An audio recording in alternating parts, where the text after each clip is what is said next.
इसके बाद मैंने स्वर्ग में मानो बड़ी भीड़ को ऊंचे शब्द से यह कहते सुना, हालेलुयाह, उद्धार और महिमा और सामर्थ हमारे परमेश्वर ही की है, क्योंकि उसके निर्णय सच्चे और ठीक हैं। उसने उस बड़ी वेश्या का, जो अपने व्यभिचार से पृथ्वी को भ्रष्ट करती थी, न्याय किया और उससे अपने दासों के लहू का बदला लिया है। फिर दूसरी बार उन्होंने कहा, हालेलुया, उसके जलने का धुआं युगान युग उठता रहेगा। तब 24 प्राचीनों और चारों प्राणियों ने गिरकर परमेश्वर को दंडवत किया जो सिंहासन पर बैठा था, और कहा, आमीन, हालेलुया। तब सिंहासन में से एक शब्द निकला, हे हमारे परमेश्वर से सब डरने वाले दासों, क्या छोटे क्या बड़े, तुम सब उसकी स्तुति करो। फिर मैंने बड़ी भीड़ का सा और बहुत जल का सा शब्द और गर्जन का सा एक बड़ा शब्द सुना, हालेलुया, क्योंकि प्रभु हमारा परमेश्वर सर्वशक्तिमान राज करता है। आओ हम आनंदित और मगन हों और उसकी स्तुति करें, क्योंकि मेमने का विवाह आ पहुंचा है और उसकी दुल्हन ने अपने आप को तैयार कर लिया है। उसको शुद्ध और चमकदार महीन मलमल पहनने का अधिकार दिया गया, क्योंकि उस महीने मलमल का अर्थ पवित्र लोगों के धर्म का काम है। तब स्वर्गदूत ने मुझसे कहा, यह लिख कि वे धन्य हैं जो मेमने के विवाह के भोज में बुलाए गए हैं। फिर उसने मुझसे कहा, ये वचन परमेश्वर के सत्य वचन है। तब मैं उसको दंडवत करने के लिए उसके पांवों पर गिर पड़ा। उसने मुझसे कहा, देख, ऐसा मत कर, मैं तेरा और तेरे भाइयों का संगी दास हूँ, जो यीशु की गवाही देने पर स्थिर हूँ। परमेश्वर ही को दंडवत कर, क्योंकि यीशु की गवाही भविष्यवाणी की आत्मा है। फिर मैंने स्वर्ग को खुला हुआ देखा, और देखता हूँ कि एक श्वेत घोड़ा है, और उस पर एक सवार है, जो विश्वास योग और सत्य कहलाता है, और वह धर्म के साथ न्याय और युद्ध करता है। उसकी आंखें आग की ज्वाला है, और उसके सिर पर बहुत से राज मुकुट हैं। उस पर एक नाम लिखा है जिसे उसको छोड़ और कोई नहीं जानता। वह लहू छिड़का हुआ वस्त्र पहने हैं, और उसका नाम परमेश्वर का वचन है। स्वर्ग की सेना श्वेत घोड़ों पर सवार और श्वेत और शुद्ध मलमल पहने हुए उसके पीछे पीछे है। जाति जाति को मारने के लिए उसके मुंह से एक चोखी तलवार निकलती है। वह लोहे का राजदंड लिए हुए उन पर राज करेगा, और सर्वशक्तिमान परमेश्वर के भयानक प्रकोप की जलजलाहट की मदिरा के कुंड में दाख रौंदेगा। उसके वस्त्र और जांघ पर यह नाम लिखा है, राजाओं का राजा, प्रभुओं का प्रभु। फिर मैंने एक स्वर्ग को सूर पर खड़े हुए देखा। उसने बड़े शब्द से पुकार कर आकाश के बीच में से उड़ने वाली सब पक्षियों से कहा, आओ परमेश्वर के बड़े भोज के लिए इकट्ठा हो जाओ, जिससे तुम राजाओं का मांस और सरदारों का मांस और शक्तिमान पुरुषों का मांस और घोड़ों का और उसके सवारों का मांस और एक स्वतंत्र का दास, क्या छोटे क्या बड़े, सब लोगों का मांस खाओ। फिर मैंने उस पशु और पृथ्वी के राजाओं और उनकी सेनाओं को उस घोड़े के सवार और उसकी सेना से लड़ने के लिए इकट्ठे देखा। वह पशु और उसके साथ वह झूठा भविष्यद्वक्ता पकड़ा गया, जिसने उसके सामने ऐसे चिन्ह दिखाए थे जिसके द्वारा उसने उनको भरमाया, जिन पर उस पशु की छाप थी और जो उसकी मूर्ति की पूजा करते थे। ये दोनों जीते जी उस आग की झील में जो गंधक से जलती है डाले गए। शेष लोग उस घोड़े के सवार की तलवार से जो उसके मुंह से निकलती थी मार डाले गए, और सब पक्षी उसके मांस से तृप्त हो गए। फिर मैंने एक स्वर्गदूत को स्वर्ग से उतरते देखा, जिसके हाथ में अथाह कुंड की कुंजी और एक बड़ी जंजीर थी। उसने उस अजगर अर्थात पुराने सांप को, जो इब्लीस और शैतान है, पकड़ के 1000 वर्ष के लिए बांध दिया और उसे अथाह कुंड में डालकर बंद कर दिया, और उस पर मुहर लगा दी कि वह 1000 वर्ष के पूरे होने तक जाति जाति के लोगों को फिर ना भरमाए। इसके बाद अवश्य है कि वह थोड़ी देर के लिए फिर खोला जाए। फिर मैंने सिंहासन देखे और उन पर लोग बैठे गए और उनको न्याय करने का अधिकार दिया गया। मैंने उनकी आत्माओं को भी देखा, जिसके सिर यीशु मसीह की गवाही देने और परमेश्वर के वचन के कारण काटे गए थे, और जिन्होंने ना उस पशु की और ना उस मूर्ति की पूजा की थी और ना उसकी छाप अपने माथे पर और हाथों पर ली थी। वे जीवित होकर मसीह के साथ 1000 वर्ष तक राज करते रहे। जब तक ये 1000 वर्ष पूरे ना हुए तब तक शेष मरे हुए ना जी उठें। यह तो पहला पुनरुत्थान है। धन्य और पवित्र वह है जो इससे पहले पुनरुत्थान का भागी है। ऐसों पर दूसरी मृत्यु का कुछ भी अधिकार नहीं, पर वे परमेश्वर और मसीह के याजक होंगे और उसके साथ 1000 वर्ष तक राज करेंगे। जब 1000 वर्ष पूरे हो चुकेंगे तो शैतान कैद से छोड़ दिया जाएगा। वह उन जातियों को जो पृथ्वी के चारों ओर होंगी, अर्थात गोग और मगोग को, जिनकी गिनती समुद्र की बालू के बराबर होगी, भरमाकर लड़ाई के लिए इकट्ठा करने को निकलेगा। वे सारी पृथ्वी पर फैलकर पवित्र लोगों की छावनी और प्रिय नगर को घेर लेंगी और आग स्वर्ग से उतरकर उन्हें भस्म करेगी। उनका भरमाने वाला शैतान आग और गंधक की उस झील में, जिसमें वह पशु और झूठा भविष्यद्वक्ता भी होगा, डाल दिया जाएगा और वे रात दिन युगान युग पीड़ा में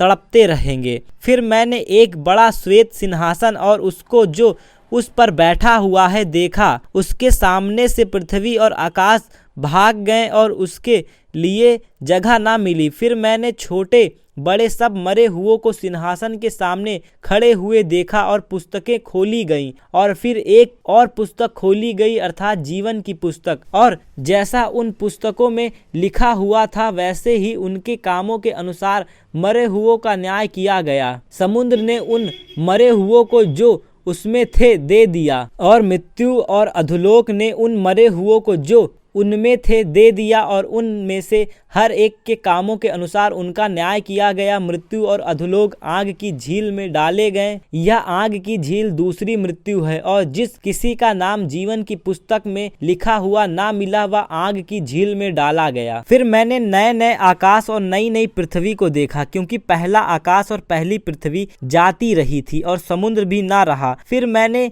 पवित्र नगर नए यरूशलेम को स्वर्ग से परमेश्वर के पास से उतरते देखा। वह उस दुल्हन के समान थी जो अपने पति के लिए श्रृंगार किए हो। फिर मैंने सिंहासन में से किसी को ऊंचे शब्द से यह कहते हुए सुना, देख, परमेश्वर का डेरा मनुष्यों के बीच में है। वह उनके साथ डेरा करेगा और वे उसके लोग होंगे, और परमेश्वर आप उसके साथ रहेगा और उनका परमेश्वर होगा। वह उनकी आंखों से सब आंसू पोंछ डालेगा, और उनके बाद मृत्यु ना रहेगी, और ना शोक, ना विलाप, ना पीड़ा रहेगी। पहली बातें जाती रही। जो सिंहासन पर बैठा था उसने कहा, देखो, मैं सब कुछ नया कर देता हूँ। फिर उसने कहा, लिख ले, क्योंकि ये वचन विश्वास के योग्य और सत्य हैं। फिर उसने मुझसे कहा, ये बातें पूरी हो गई। मैं अल्फा और ओमेगा, आदि और अंत हूँ। मैं प्यासे को जीवन के जल के सोते में से सेत में पिलाऊंगा। जो जय पाए वही इन बातों का वारिस होगा, और मैं उनका परमेश्वर होऊंगा और वह मेरा पुत्र होगा। परंतु डरपोक और अविश्वासी और घिनौनों और हत्यारों और व्यभिचारों और टोन्हों और मूर्ति पूजकों और सब झूठों का भाग उस झील में मिलेगा जो आग और गंधक में जलती रहती है। यह दूसरी मृत्यु है। फिर जिस 7 स्वर्गदूत के पास 7 अंतिम विपत्तियां से भरे हुए 7 कटोरे थे, उनमें से एक मेरे पास आया और मेरे साथ बातें करके कहा, इधर आ, मैं तुझे दुल्हन अर्थात मेमने की पत्नी दिखाऊंगा। तब वह मुझे आत्मा में एक बड़े और ऊंचे पहाड़ पर ले गया, और पवित्र नगर यरूशलेम को जो स्वर्ग से परमेश्वर के पास से उतरते दिखाया। परमेश्वर की महिमा उनमें थी, और उसकी ज्योति बहुत ही बहुमूल्य पत्थर अर्थात बिल्लौर के समान यशब की तरह स्वच्छ थी। उसकी शहर पनाह बड़ी ऊंची थी, और उसके 12 फाटक और फाटकों पर 12 स्वर्गदूत थे, और उन फाटकों पर इजराइलियों के 12 गोत्रों के नाम लिखे थे।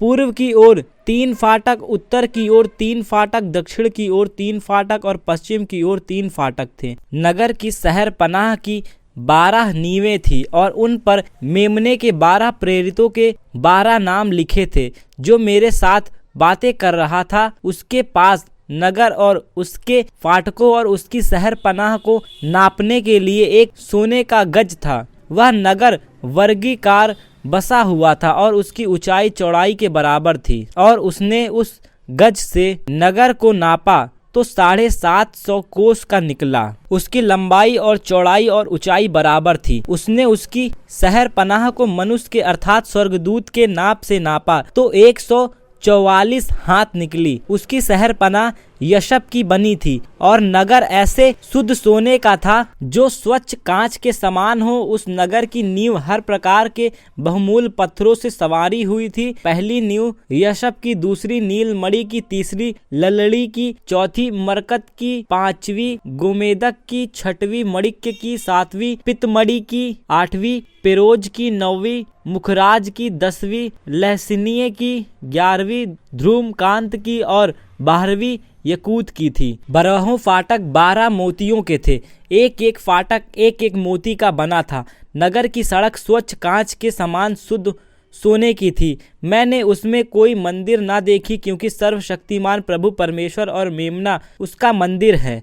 उस नगर में सूर्य और चांद के उजियाले की आवश्यकता नहीं क्योंकि परमेश्वर के तेज से उसमें उजियाला हो रहा है और मेमना उसका दीपक है। जाति जाति के लोग उसकी ज्योति में चलते फिरते और पृथ्वी के राजा अपने अपने तेज का सामान उसमें लाएंगे। उनके फाटक दिन को कभी बंद ना होंगे और रात वहाँ ना होगी। लोग जाति जाति के तेज और वैभव का सामान उसमें लाएंगे, परंतु उसमें कोई अपवित्र वस्तु या घृणित काम करने वाला या झूठ का गढ़ने वाला किसी रीति से प्रवेश ना करेगा, पर केवल वे लोग जिनके नाम मेमने के जीवन की पुस्तक में लिखे हैं। फिर उसने मुझे बिल्लौर किसी झलकती हुई जीवन के जल की नदी दिखाई जो परमेश्वर और मेमने के सिंहासन से निकलकर उस नगर की सड़क के बीचों बीच बहती थी। नदी के इस पार और उस पार जीवन का वृक्ष था। उसमें 12 प्रकार के फल लगते थे और वह हर महीने फलता था और उस वृक्ष के पत्तों से जाति जाति के लोग चंगे होते थे। फिर श्राप न होगा और परमेश्वर और मेमने का सिंहासन उस नगर में होगा और उसके दास उसकी सेवा करेंगे। वे उसका मुंह देखेंगे और उसका नाम उनके माथों पर लिखा हुआ होगा। फिर रात ना होगी और ना उन्हें दीपक और सूर्य के उजियाले की आवश्यकता ना होगी क्योंकि प्रभु परमेश्वर उन्हें उजियाला देगा और वे युगान युग राज करेंगे। फिर उसने मुझसे कहा, ये बातें विश्वास के योग्य और सत्य हैं। प्रभु ने जो भविष्यद्वक्ताओं की आत्माओं का परमेश्वर है अपने स्वर्गदूत को इसलिए भेजा कि अपने दासों को वे बातें जिनका शीघ्र होना आवश्यक है दिखाए। देख, मैं शीघ्र आने वाला हूँ। धन्य है वह जो इस पुस्तक की भविष्यवाणी की बातें मानता है। मैं वही यूहन्ना हूँ जो ये बातें सुनता और देखता था। जब मैंने सुना और देखा तो जो स्वर्गदूत मुझे ये बातें दिखाता था, मैं उसके पांवों पर दंडवत करने के लिए गिर पड़ा। पर उसने मुझसे कहा, देख, ऐसा मत कर क्योंकि मैं तेरा और तेरे भाई भविष्यद्वक्ताओं और इस पुस्तक के बातों को मानने वाले का संगी दास हूँ। परमेश्वर को ही दंडवत कर। फिर उसने मुझसे कहा, इस पुस्तक की भविष्यवाणी की बातों को बंद मत कर क्योंकि समय निकट है। जो अन्याय करता है वह अन्याय ही करता रहे और जो मलिन है वह मलिन बना रहे और जो धर्मी है वह धर्मी बना रहे और जो पवित्र है वह पवित्र बना रहे। देख, मैं शीघ्र आने वाला हूँ और हर एक के काम के अनुसार बदला देने के लिए प्रतिफल मेरे पास है। मैं अल्फा और ओमेगा हूँ, पहला और अंतिम, आदि और अंत हूँ। धन्य वे हैं जो अपने वस्त्र धो लेते हैं क्योंकि उन्हें जीवन के वृक्ष के पास आने का अधिकार मिलेगा और वे फाटकों से होकर नगर में प्रवेश करेंगे। पर कुत्ते और टोनहे और व्यभिचारी और हत्यारे और मूर्ति पूजक और हर एक झूठ का चाहने वाला और गढ़ने वाला बाहर रहेगा। मुझ यीशु ने अपने स्वर्गदूत को इसलिए भेजा कि तुम्हारे आगे कलीसियाओं के विषय में इन बातों की गवाही दे। मैं दाऊद का मूल और वंश और भोर का चमकता हुआ तारा हूँ। आत्मा और दुल्हन दोनों